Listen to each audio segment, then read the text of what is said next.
안녕하세요. 경제의 흐름을 읽고 현명한 투자 전략을 세우는 데 도움을 드리는 친절한 경제 분석가 해안입니다. 2025년 8월 30일 토요일 오전 간밤 미국 시장의 소식과 함께 다음 주 한국 증시의 흐름 그리고 현명한 투자 전략을 꼼꼼히 알아보겠습니다. 먼저 간밤 미국 증시 소식입니다. 금요일 미국 증시는 기술주 매도세와 노동절 연휴를 앞둔 차익 실현 심리, 그리고 9월 증시 약세 징크스에 대한 우려로 하락 마감했어요. 하지만 8월 한 달 동안은 S&P 500 지수가 4개월 연속 상승하며 견조한 흐름을 이어왔다는 점도 기억해 주세요. 주요 거시경제 지표를 보면요. 미국 2분기 GDP는 예상치를 상회했고 7월 개인소비지출 PCE 지표는 시장 예상치에 부합했지만 3개월 연속 인플레이션 상승 추세는 여전히 불안 요소로 남아 있습니다. 연준 내에서는 크리스토퍼 월러 이사와 메리 데일리 총재 등 비둘기파적 인사들이 9월 금리 인하 가능성을 언급하며 기대감을 높였지만 30년물 금리 상승은 장기 금리 하락이 쉽지 않을 수 있다는 우려를 던져주고 있어요. 다음 주 발표될 고용보고서가 연준의 금리 결정의 핵심 변수로 작용할 테니 꼭 주목하셔야 합니다. 그리고 중요한 소식, 현재 미국 대통령인 트럼프 대통령의 관세 정책이 다시 한번 주목받고 있습니다. 특히 $800 이하 소액 환물에 대한 관세 면제 제도를 2026년 2월부터 폐지할 예정이라 한국 경제에도 상당한 영향을 미칠 것으로 보입니다. 섹터별로는 AI와 반도체 관련주가 알리바바의 자체 AI 칩 개발 소식, 마벨테크의 데이터 센터 매출 전망 정체 등으로 전반적으로 하락세를 보였습니다. 다만 엔비디아는 단기적인 악재에도 불구하고 월가에서는 여전히 AI 인프라 투자 확대의 최대 수혜주로 긍정적인 평가를 유지하고 있어요.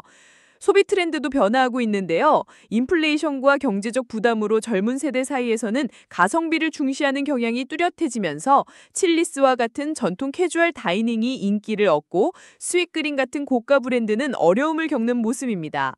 단기적으로는 9월 약세장 징크스와 노동절 연휴를 앞둔 차익 실현 심리로 변동성이 커질 수 있고요. 중기적으로는 연준의 금리 인하 기대감은 긍정적이지만 트럼프 대통령의 관세로 인한 인플레이션 재점화 가능성은 여전히 부담 요소로 작용할 수 있답니다. 이제 우리 한국 증시 다음 주를 전망해 볼까요? 지난주 우리 시장은 미국 금리 인하 불확실성과 물가지표 대기 심리로 상승세가 제한되었어요. 특히 LNF 재무 우려와 테슬라 유럽 판매 부진 같은 2차 전지 관련 악재, 그리고 외국인 투자자들의 지속적인 매도세로 투자 심리가 많이 위축된 한 주였는데요.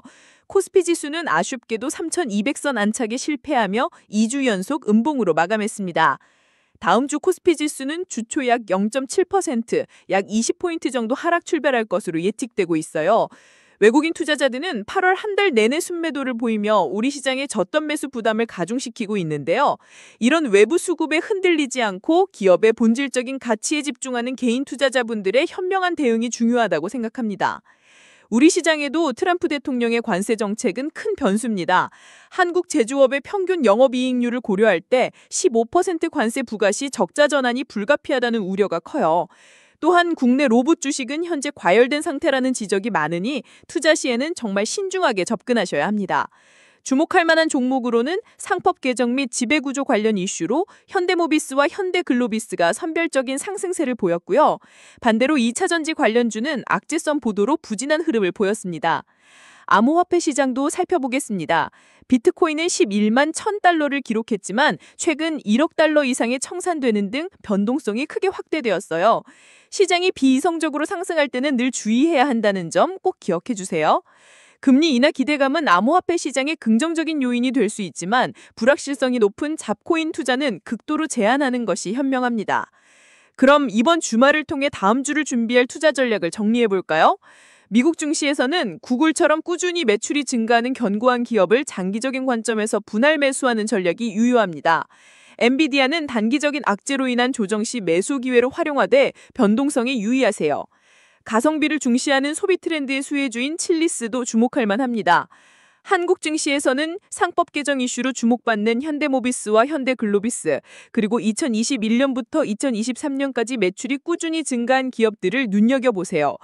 반면 미국 반도체 섹터는 악재 해소와 투자 심리 회복을 확인하고 진입하는 것이 좋고요.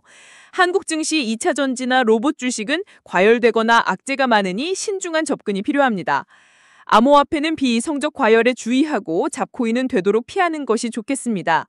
리스크 관리는 핵심 투자 근거 훼손 시 손절을 고려하고 시장 불확실성이 높을 때는 현금 비중을 30% 이상 유지하며 분산 투자를 통해 변동성에 대비하는 것이 중요합니다.